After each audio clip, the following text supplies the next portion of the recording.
ExpressVPN has been acquired by a company you probably haven't heard of. Here's why this could be the death of ExpressVPN. Hey guys, my name is Christian Taylor. Welcome back to Cradle Made, where I like to talk all things branding, marketing, and entrepreneurship. And if you've watched my channel for a while, you know that I'm big into VPNs. I think they're a useful tool to protect your privacy, also crucial as a business owner to make sure you keep everything private and safe with your online entrepreneurship life. And in my past comparisons, I've spoken very highly of ExpressVPN. ExpressVPN has been my VPN of choice. I've personally used it for the past couple of years, and I've really enjoyed my time with it. So I was really troubled when I saw this acquisition news, and I wanted to explain it to you and inform you on why you may or may not want to stick with ExpressVPN going forward. So what happened? Well, on September 14th, ExpressVPN announced they were being acquired by Kape Technologies. I know what you're thinking. Who is Kape Technologies? Why does this matter? Where are you going with this? Well, in order to understand the significance, we need to know a little bit more about Kape Technologies, who they are, where they came from, and why they're acquiring ExpressVPN. Kape Technologies is a security conglomerate that owns VPNs such as CyberGhost, ZenMate, and private internet access. They also own a VPN review site called VPN Mentor.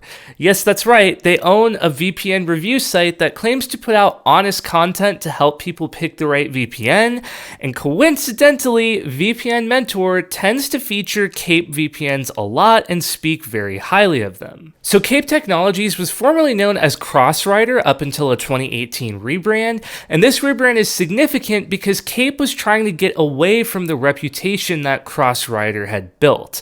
Why? Well, Crossrider was a company that built and sold adware for companies to include in their software. What does this mean? Well, essentially, Crossrider software would be packaged in with other companies' software, and it would spy on users and let that data be sold to other companies.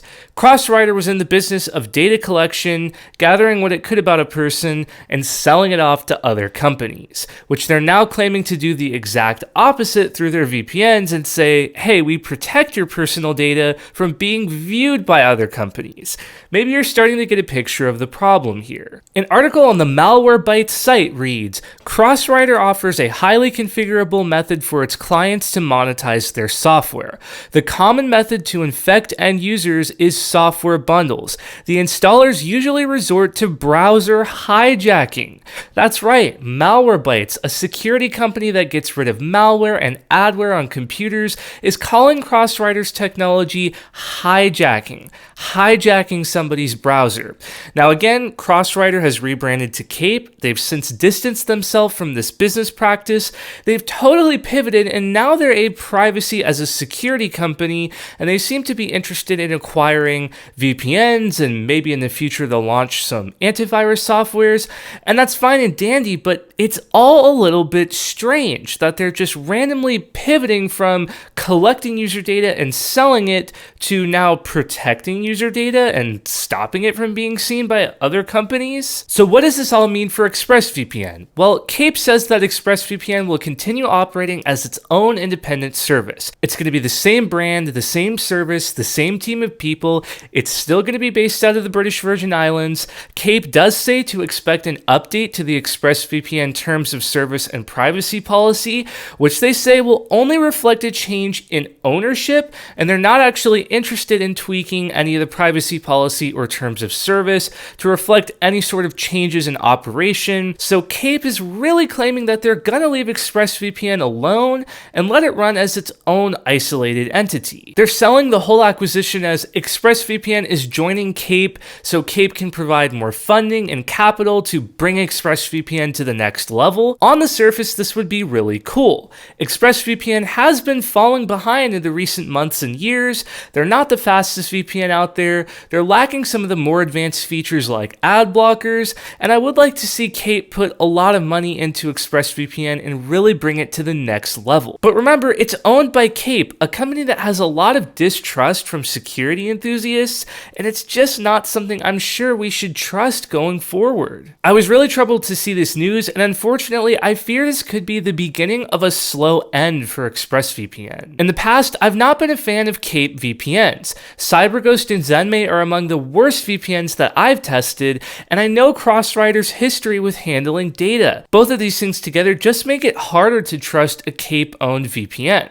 I used to be a fan of private internet access, and after they were acquired by Kape in 2019, I started to distance myself from recommending PIA and say, hey, Kape owns it now, I'm not interested in it.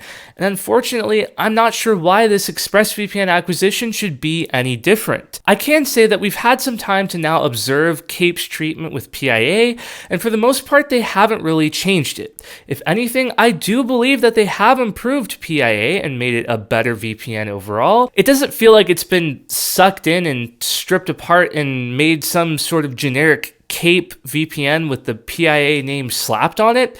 Private internet access still feels like private internet access, and I have a feeling that Kape is going to do this with ExpressVPN as well, where it's going to feel like its own company, and many users probably aren't going to even realize that it's owned by Kape. So I don't think we necessarily need to run from ExpressVPN or even private internet access for that matter.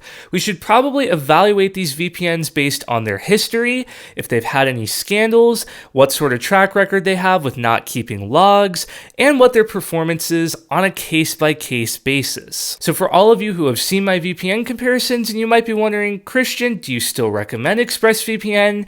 The answer is yes, but with the little asterisk that I'm not necessarily super optimistic about it like I was in the past.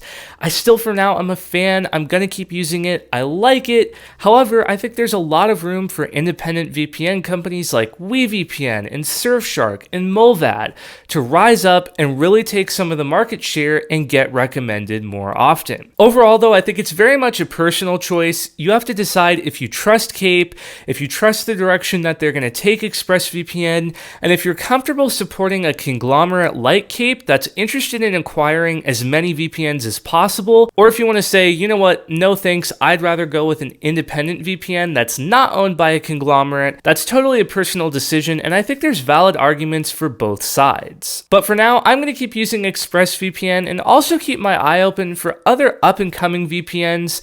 Maybe I'll make a comparison on ExpressVPN alternatives. If that's something you'd like to see, drop a comment down below. And I'd love to know, which VPN do you use and why? Be sure to check out some of my past VPN comparisons, and with that said, I'll catch you guys next time.